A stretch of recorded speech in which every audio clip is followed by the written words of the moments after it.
Hello everyone, in this video we would like to share how to remove the factory radio from the Suzuki Swift 2004 and 2010 generation model, and this one comes with the factory radio like this. So to do the removal is quite simple. At first we just need the plastic trim removal tool like this, and then we put the two hands underneath here and try to pop out the cover, above the knee, okay, under the steering wheel. That's the one. And secondly, we go to the other side and pop out the glove box.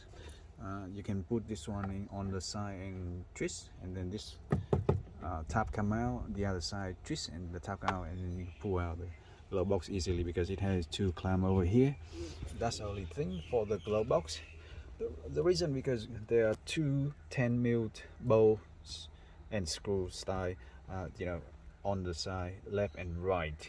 And here for the left side first, you can see easily it is here. Okay, that is the one. And we can unscrew it by screwdriver or 10mm socket. That's holding the head unit on the left side.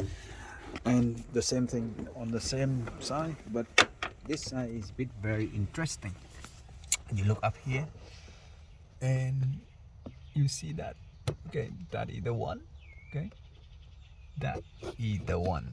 You need to slide the long screwdriver there, or you get the long socket with 10mm side over there and unlock it. And then we go, next step is simply pop out the head unit. But at first we will unscrew the two screws, and we'll go for the next step soon.